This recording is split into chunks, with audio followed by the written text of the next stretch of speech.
આપણી સંકલ્પ ન્યૂઝ ચેનલને સબસ્ક્રાઇબ અને લાઇક કરો, બેલ આઇકન દબાવો જેથી આવનાર ન્યૂઝ અપડેટ્સની નોટિફિકેશન આપના મોબાઈલ પર સૌથી પહેલા પહોંચે. Like, subscribe and share the video. નમસ્કાર દર્શક મિત્રો, હું છું પૂજા ટંડેલ. સંકલ્પ ન્યૂઝમાં આપનું સ્વાગત છે. સમાચારની શરૂઆત કરતા પહેલા એક નજર આજના મુખ્ય સમાચાર ઉપર. વલસાડ ધરમપુર ચોકડી હાઈવે પર ટેમ્પામાં ₹11.78 લાખનો દારૂનો જથ્થો સાથે ચાલક ઝડપાયો. મહારાષ્ટ્રથી ગુજરાતમાં લઈ જવાતો દારૂ સાથે પોલીસે કુલ ₹16.83 લાખનો મુદ્દામાલ કબજે કર્યો.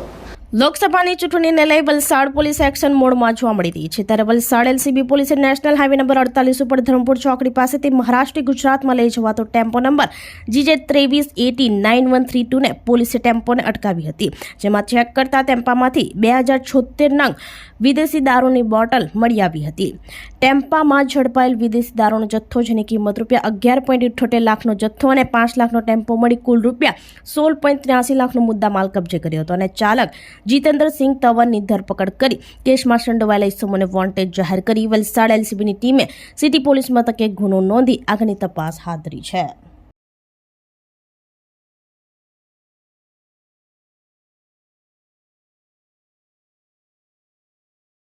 સેલવાસમાં લોકસભાની ચૂંટણીને લઈ કાયદો વ્યવસ્થા જળવાઈ રહે તે માટે પોલીસ દ્વારા ફ્લેગ માર્ચ કાઢ્યો. દાદરા નગર હવેલી સેલવાસમાં લોકસભાની સામાન્ય ચૂંટણીને લઈ પોલીસ દ્વારા ફ્લેગ માર્ચ કરવામાં આવ્યું હતું. પોલીસ સ્ટેશનથી ફ્લેગ માર્ચ કરી માર્ગો ઉપર નીકળી લોકોને લોકસભાની ચૂંટણી શાંતિપૂર્ણ માહોલમાં પૂર્ણ થાય અને પોલીસ તમારી સાથે છે હોવાનો અહેસાસ કરાવ્યો હતો. જેમાં આમલી ફુવારા બાલાજી મંદિર એકદંડ સમિતિ રિંગ રોડ થઈને ફ્લેગ માર્ચ કર્યું હતું. મહિલા પોલીસ કર્મીઓ સાથે પોલીસ અધિકારીઓએ લોકસભાની ચૂંટણીને લઈ કાયદોની વ્યવસ્થા જાળવવા માટે ફ્લેગ માર્ચ કરવામાં આવી હતી. લોકસભાની ચૂંટણીને લઈ વલસાડ જિલ્લામાં વાહન ચેકિંગમાં કુલ 8,804 લીટર દારૂનો જથ્થો ઝડપાયો. પોલીસે ₹44 લાખનો દારૂ અને 35 લાખ રોકડ સીઝ કરી. દેશમાં લોકસભાની સામાન્ય ચૂંટણીને લઈ દેશમાં ચૂંટણીનો માહોલ જામ્યો છે. શનિવારે ચૂંટણી પંચ દ્વારા ચૂંટણીની તારીખ જાહેર કરતાની સાથે આદર્શ આચારસંહિતાની અમલવારી શરૂ કરવામાં આવી છે. વલસાડ જિલ્લાને અડીને આવેલા સંઘ પ્રદેશ અને મહારાષ્ટ્ર રાજ્યને જોડતા મુખ્ય માર્ગો પર જિલ્લા ચૂંટણી અધિકારીના માર્ગદર્શન હેઠળ એસએસટી સહિત વિવિધ 7 જેટલી ટીમોની રચના કરવામાં આવી છે. વલસાડ જિલ્લાના 5 વિધાનસભા ક્ષેત્રમાં કુલ 20 જેટલી ફ્લાઇંગ સ્ક્વોડની ટીમની રચના કરવામાં આવી છે.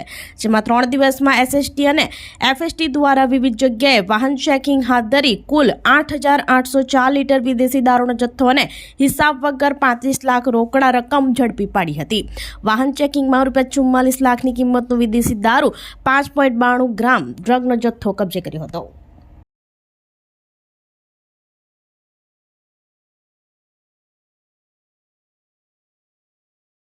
ભરૂચમાં હોળી ધૂળેટીને લઈ એસટી તંત્રનું આયોજન. શ્રમિકોને વતન લઈ જવા દોડાવશે એક્સ્ટ્રા બસો. ગુજરાતમાં હોળીનો તહેવાર પણ દિવાળીની જેમ જ ઉજવાય છે. જેથી અલગ અલગ શહેરમાં કામ કરવા ગયેલા શ્રમિકો હોળીનો તહેવાર પોતાના વતનમાં કરતા હોય છે. ભરૂચ જિલ્લામાં પંચમહાલ તરફના મોટી સંખ્યામાં લોકો કંપનીમાં કામ કરતા હોય છે. હોળીના સમયે શ્રમિકોને પોતાના વતન જવામાં કોઈ તકલીફ નહીં થાય તે માટે ભરૂચ ડેપો તરફથી 20 માર્ચથી એક્સ્ટ્રા બસનું આયોજન કરવામાં આવ્યું છે. ભરૂચ એસટી ડિવિઝન દ્વારા દિવાળીના તહેવારો તથા શુક્લ તીર્થના મેળા દરમિયાન એક્સ્ટ્રા ટ્રીપોનું સંચાલન કરવામાં આવે છે. આ અંગે ભરૂચ ડેપો મેનેજર વિશાલ ત્રિવાલાએ જણાવ્યું હતું કે શ્રમિકોનું આખું ગ્રુપ વતનમાં જવા માંગતું હશે તો એસટી તેમના દ્વાર જશે. બસની સેટિંગ કેપેસિટી મુજબ 52 મુસાફરો થાય તો એસટી બસ તેઓના દ્વારે લેવા માટે આવશે. તેઓ સરળ રીતે મુસાફરી કરી શકે અને કોઈ તકલીફ કે અગવડતા ઊભી ન થાય અને તેઓ પોતાના વતનમાં તહેવાર માણી શકે તેવું આયોજન કરવામાં આવ્યું છે. ભરૂચથી રિપોર્ટર અવી સૈયદ, સંકલ્પ ન્યૂઝ.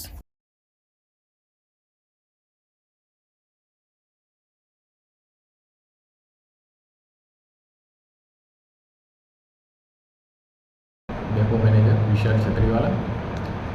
આગામી હોળી ધૂળેટીના તહેવારને ધ્યાને લઈ દાહોદ, ગોધરા, પંચમહાલ તરફના કર્મયોગીઓને પોતાના વતન તરફ સરળતાથી અને સહેલાઈથી જઈ શકે તે માટે ભરૂચ ડેપો તરફથી એક્સ્ટ્રા બસોનું આયોજન હાથ ધરેલ છે. જે આજ સાંજથી 10 બસ શરૂઆતના દિવસોમાં મોકલવામાં આવશે અને અંતિમ 2 દિવસોમાં 20 બસોનું મોકલવાનું આયોજન હાથ ધરેલ છે. જેથી તેઓ સરળતાથી તેઓના ગંતવ્ય સ્થાને જઈ શકે અને જરૂરિયાત જણાય મુસાફરો વધુ હશે તો આનું પણ અમારા તરફથી આયોજન હાથ ધરેલ છે. તો આ હતા સમાચારો. નવા સમાચારો સાથે કાલે ફરી મળીશું. નમસ્કાર. આપણી સંકલ્પ ન્યૂઝ ચેનલને સબસ્ક્રાઇબ અને લાઇક કરો, બેલ આઇકન દબાવો જેથી આવનાર ન્યૂઝ અપડેટ્સની નોટિફિકેશન આપના મોબાઈલ પર સૌથી પહેલા પહોંચે. Like, subscribe and share the video.